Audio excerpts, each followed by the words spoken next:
You think you know everything about the 1970 Buick 455 Stage 1?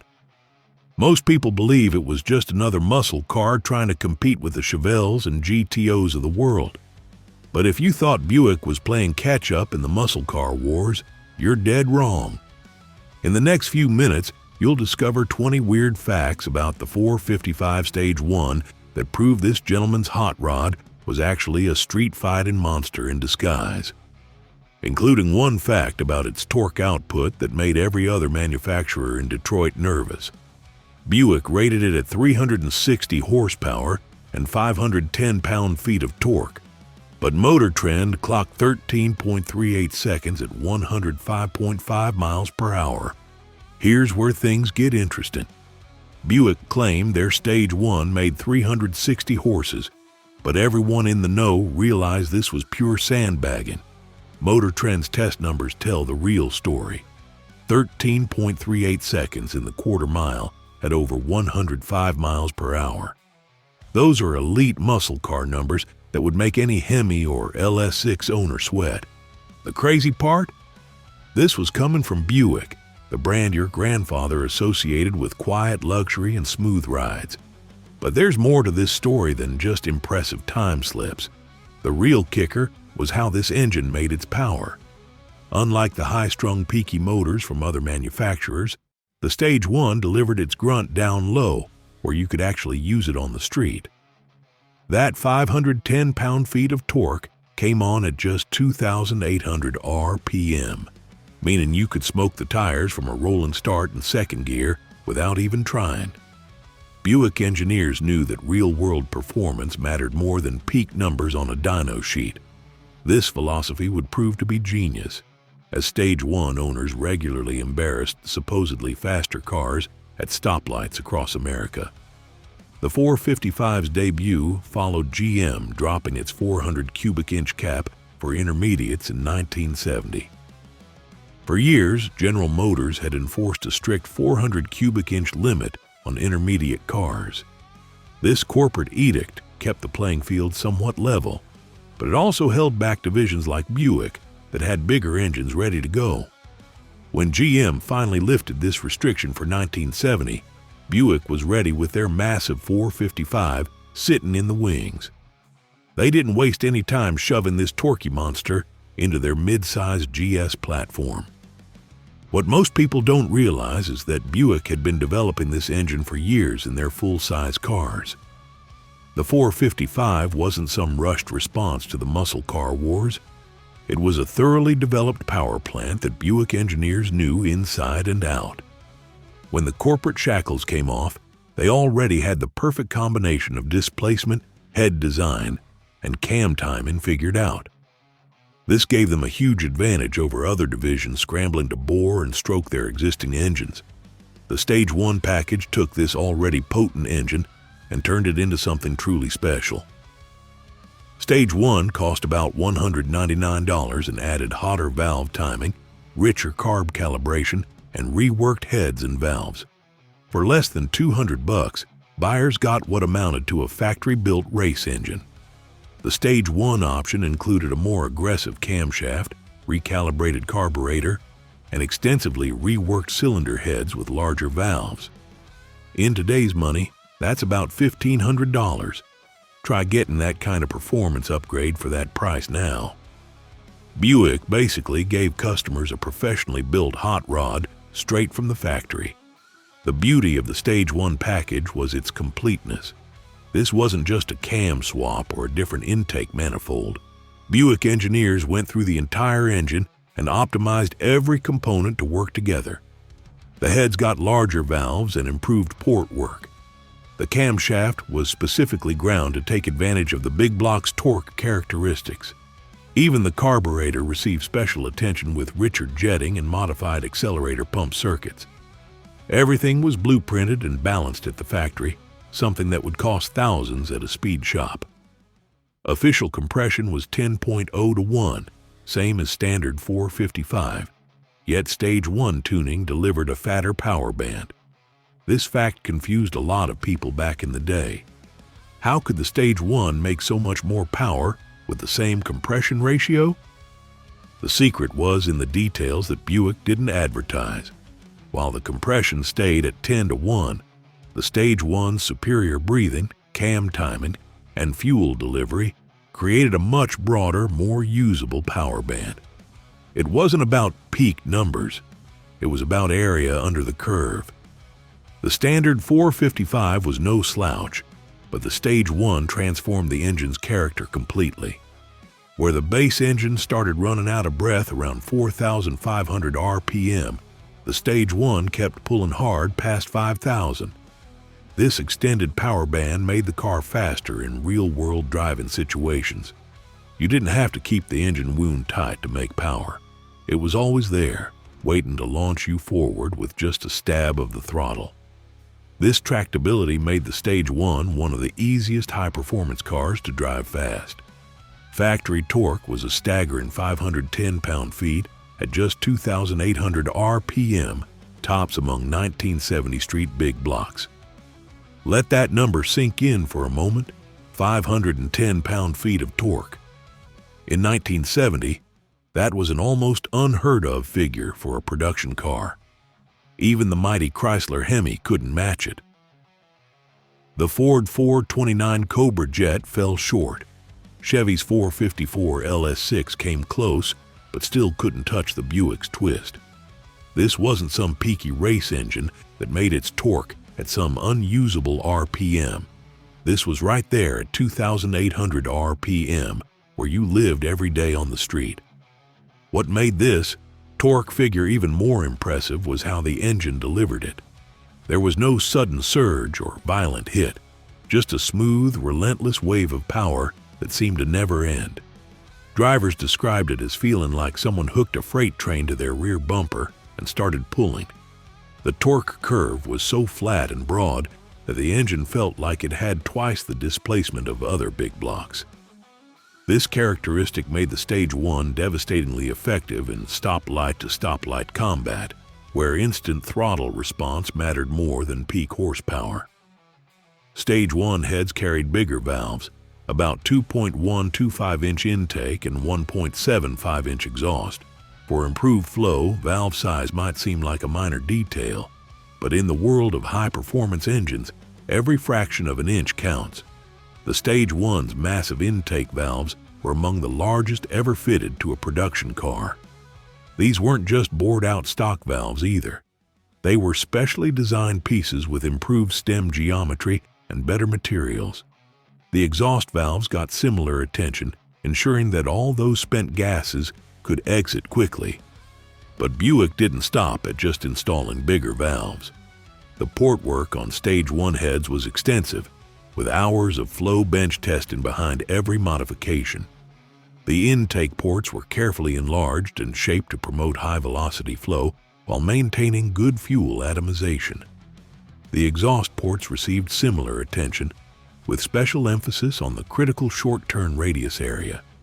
The combustion chambers were also reworked to unshroud the valves and promote better flame travel. All this attention to detail added up to heads that could support well over 400 horsepower with minor modifications. The Stage 1 hydraulic cam used roughly 0.490-inch lift and long advertised duration around 316 to 340 degrees. Camshaft specifications might make your eyes glaze over, but this is where the Stage 1's magic really happened. That 0.490-inch lift was aggressive for a hydraulic cam in 1970, especially in a street car. But the real story was the duration. Those long advertised figures meant the valves stayed open longer, allowing more air and fuel to flow through the engine. This wasn't some lazy, smooth idle cam either. The Stage 1 had a definite lope at idle that announced its intentions. What's remarkable is how well this aggressive cam worked with hydraulic lifters. Most high-performance cams of the era required solid lifters with frequent adjustment. Buick engineers managed to create a profile that delivered race car performance with set-it-and-forget-it hydraulic convenience. The cam's overlap was perfectly tuned to work with the stock exhaust manifolds and mufflers, creating just enough scavenging effect without killing low-end torque. This combination of aggressive specs and street manners was almost impossible to duplicate in the aftermarket. If you thought that was impressive, wait until you see what's coming up. A transmission so special it had its own secret code, an air intake system that was basically witchcraft, and a production number so low it makes finding one today like striking gold. So let's continue. Buick tweaked the TH400 governor on Stage 1 automatics for higher wide open throttle shift, RPM, right from the factory. This is one of those details that separated the real performance cars from the pretenders. Buick didn't just bolt a Stage 1 engine to a standard transmission and call it good. They actually recalibrated the TH400's governor to hold gears longer under full throttle. This meant the transmission would wind out each gear closer to the engine's power peak before shifting, maximizing acceleration. It's the kind of attention to detail you'd expect from a racing shop, not a factory production line. The beauty of this modification was its subtlety. Under normal driving, the transmission shifted just like any other TH400, smooth, quiet, and unobtrusive. But mat the throttle, and suddenly the trans personality changed completely. First gear would hold until almost 55 miles per hour, second would stretch past 85, and the 1-2 shift would bark the tires hard enough to get sideways. This factory hot rod behavior caught many unsuspecting drivers off guard, especially those who thought they were buying a sedate Buick. Stage 1 TH400s carry a unique BB code tag, quick ID that the trans is the real deal. In the world of muscle car authentication, little details matter big time. That BB code stamped on the transmission tag might as well be worth its weight in gold to collectors today. This wasn't just some random designation. It specifically identified a transmission built for Stage 1 duty. The internal modifications went beyond just the governor. These transmissions got stronger intermediate bands, recalibrated servos, and heavy-duty clutch packs to handle the massive torque. Finding an original BB-coated transmission today is like finding buried treasure.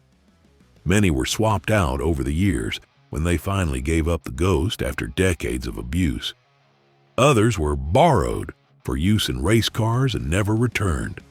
The survivors command serious money on the restoration market, often selling for more than complete running engines. Smart buyers looking at Stage 1 cars always check for that BB code. It's one of the hardest things to fake and a sure sign you're looking at the real deal. Period Motor Trend listed 3.64 rear gears for both auto and 4-speed test cars. Serious bite off the line, 3.64 gears in a street car? That's drag strip territory, folks.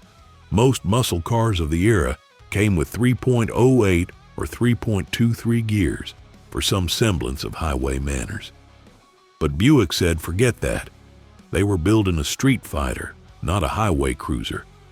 Those deep gears multiplied the engine's already massive torque into something that could literally twist drive shafts and shred tires at will. The trade-off was obvious. At 70 miles per hour, the engine was spinning close to 3,000 RPM gas mileage. Forget about it. You'd be lucky to see 10 miles per gallon on the highway. But Stage 1 buyers didn't care about fuel economy. They wanted devastation from a stand-and start, and those 3.64 gears delivered it in spades. Combined with the engine's massive low-end torque, even a gentle throttle application would break the rear tires loose. Many owners actually had to detune their cars just to make them drivable in the rain. Ram air hood scoops fed a sealed air cleaner. The only exterior clue was subtle Stage 1 fender emblems. Here's where Buick showed their genius for understated performance. While other muscle cars screamed their intentions with huge hood scoops, stripes, and wings, the Stage 1 looked almost identical to a base GS. Those functional hood scoops were integrated so smoothly that many people thought they were just for show. But underneath, a sealed air cleaner system channeled cool, dense outside air directly into the carburetor. This wasn't some half-baked setup either. Buick engineers spent countless hours in the wind tunnel perfecting the seal. The payoff came at speed. As velocity increased, the ram effect actually pressurized the intake slightly, worth a few extra horsepower at the top end. More importantly, the cooler intake charge increased air density, allowing the engine to make more power across the entire RPM range. On a hot summer day, the difference between underhood air and outside air could be 50 degrees or more. That temperature difference alone was worth 15 to 20 horsepower. Yet from the outside, only those small Stage 1 badges on the fenders gave away what lurked beneath. Curb mass hovered in the mid-3,700 pounds. Even so, the automatic outran the 4-speed to the quarter in testing. This fact drove 4-speed purists absolutely crazy. How could a heavier automatic car outrun the manual? The answer lay in the Stage 1's unique torque characteristics and the TH400's bulletproof design.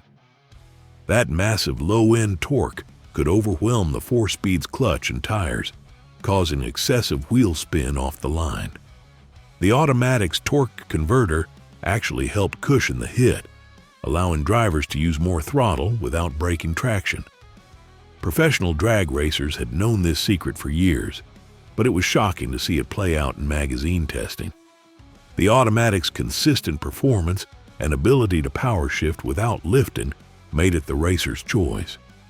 The 4-speed was more engaging to drive and gave the driver complete control.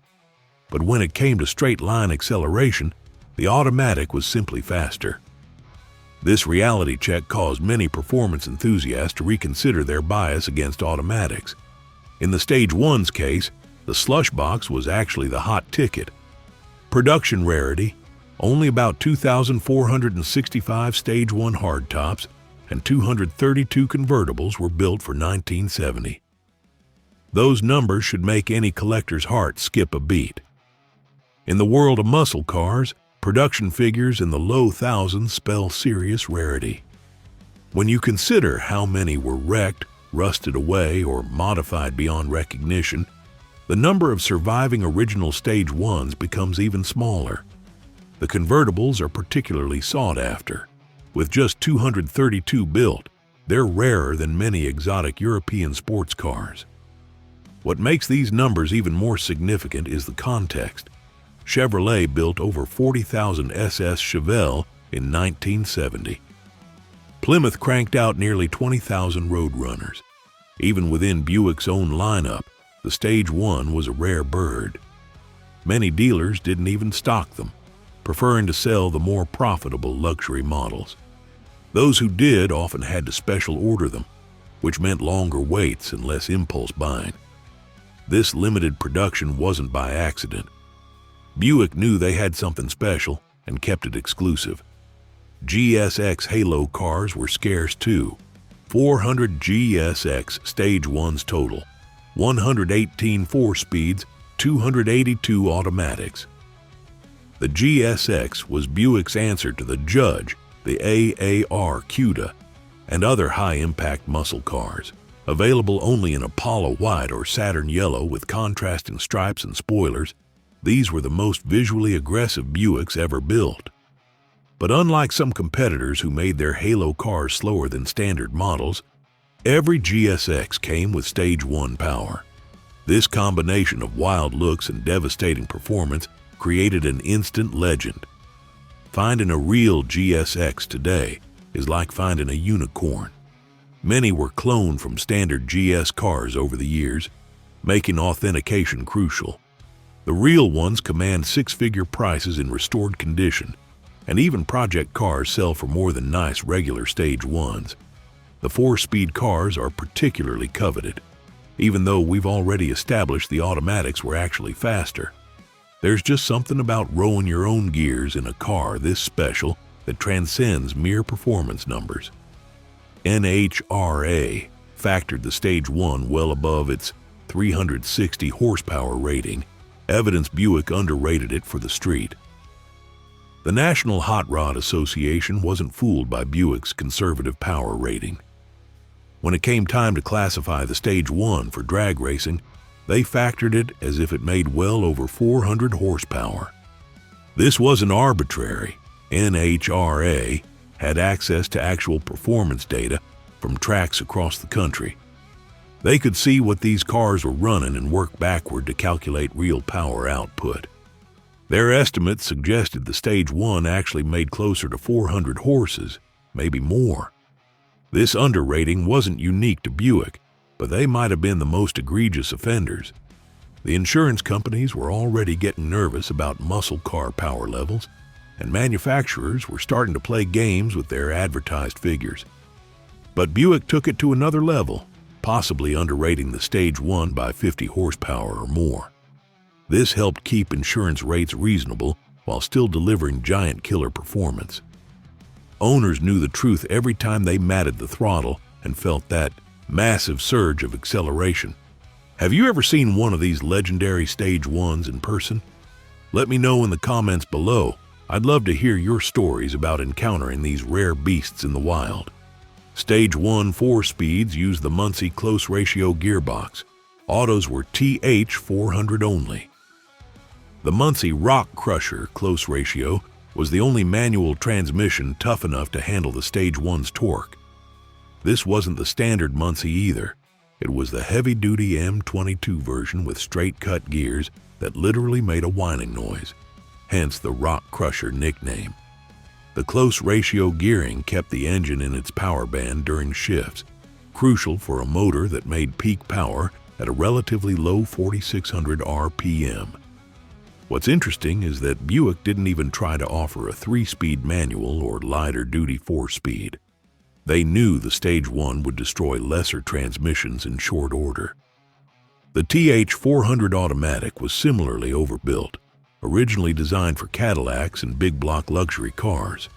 In the lighter GS, it was almost indestructible. Many Stage 1 automatics are still running their original transmissions after 50 years, a testament to their robust construction. Correct Stage 1 carburetor is Rochester Quadra-J 7040246. Non-Stage 1s use 7040240 or 243, depending on trans carburetor numbers might seem like meaningless trivia, but in the Stage 1 world, they're crucial for authentication. That 7040246 Quadrajet was specifically calibrated for Stage 1 engines with automatic transmissions. It featured richer primary and secondary jetting, modified accelerator pump delivery, and revised air valve spring tension. These weren't changes you could see, but they made a huge difference in how the engine performed. The Quadrajet itself was a marvel of engineering, with tiny primary barrels for good fuel economy and massive secondaries for when you needed to go fast. The Stage 1 calibration took full advantage of this design, with the secondaries opening earlier and more aggressively than standard. The carburetor could flow over 750 cubic feet per minute when fully open, more than enough to feed the hungry 455. Finding an original, correctly numbered carb today is getting harder every year, as many were replaced with aftermarket units or incorrect rebuilds.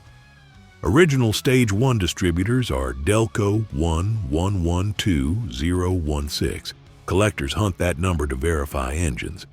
That distributor number is like a fingerprint for Stage 1 engines. The 1112016 unit featured a unique advance curve specifically tailored to the Stage 1's camshaft and compression ratio. The mechanical advance came in quicker and more aggressively than standard 455 distributors, helping the engine build power faster. The vacuum advance was also recalibrated to work with the Stage 1's different vacuum characteristics at idle. Why does this matter today? Because it's one of the hardest things to fake when someone's trying to pass off a regular 455 as a Stage 1. Reproduction distributors are available, but they usually have different date codes or subtle differences that experts can spot. An original correctly dated 1112016 distributor can add thousands to a car's value. It's amazing how a part that cost maybe $20 in 1970 is now worth more than many complete engines.